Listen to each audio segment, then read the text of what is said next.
গায়ের রং ফর্সা হলেই মানুষ সুন্দর হয় না, মানুষ সুন্দর হয় তার চরিত্রে। প্রতিষ্ঠানের বড় বড় ডিগ্রি থাকলেই মানুষ শিক্ষিত হয় না, মানুষ শিক্ষিত হয় তার মনুষ্যত্বে। পরস্ত্রী আর পরপুরুষ কখনো আপন হয় না, এগুলো হলো মরীচিকা। এসবের পিছনে ছুটলে নিজের জীবন আর নিজের পরিবার ধ্বংসস্তূপে পরিণত হয়। কেউ তোমাকে সত্যিকারের ভালোবাসে কিনা তা জানতে হলে তাকে 3টা প্রশ্ন করো। নাম্বার 1, সে তোমাকে কেন ভালোবাসে? নাম্বার 2, যদি তোমার কাছে কিছু না থাকে, সব কিছুই হারিয়ে যায়, তারপরেও কি সে তোমার পাশে থাকবে? আর নাম্বার 3, সে তোমার জন্য কতদিন অপেক্ষা করতে পারবে? বিয়ে করার আগে মেয়ের চেয়ে মেয়ের মায়ের সম্পর্কে ধারণা নেওয়া খুবই জরুরি, কারণ করলা গাছে কখনো সুমিষ্টি ফল আসে না। একজন সুন্দর আকর্ষণীয় রমণীর পাশে 2 ঘন্টা বসে থাকুন, দেখবেন সময় উড়ে চলে গেছে। এবার গ্রীষ্মের গরমের মাঝে রাস্তায় 2 মিনিট হাঁটুন, দেখবেন আপনি অনন্তকাল ধরে হাঁটছেন। বেশিরভাগ পুরুষ নারীর সৌন্দর্য দেখে তার প্রেমে পড়েছে, আর বেশিরভাগ নারী পুরুষের সফলতা দেখে সংসার বেঁধেছে। বর্তমান বাজারে সব কিছুর দাম বেড়ে গেছে, কিন্তু দুটো জিনিসের দাম আজও বাড়েনি, বিশ্বাস ও ভালোবাসা।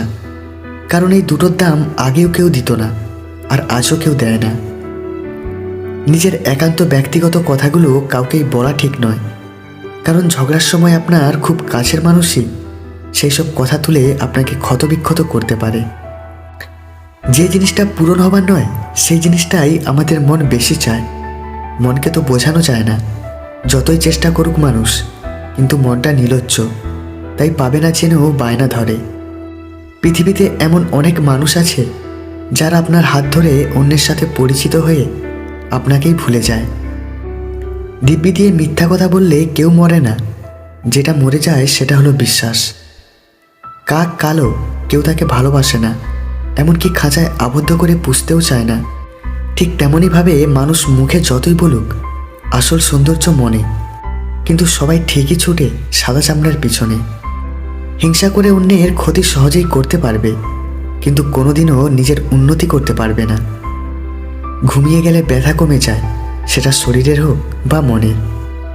যারা অন্যকে ঠকাতে ভয় পায়, তারা নিজেরাই বারবার ঠকে। মানুষ মরে গেলে পচে যায়, কিন্তু তাদের কথা জীবিত থেকে যায়। কারণ রাগ দেখে তাকে বিচার না করে তার কষ্টের কথা আগে জানো। বাবার টাকায় অহংকার করে মজা নেই, মজা তো তখনই আসবে যখন টাকাটা তোমার হবে আর অহংকার তোমার বাবার হবে। অন্যের স্ত্রীকে কাছে পেতে চাইলে তাকে 2টি কথা বলুন।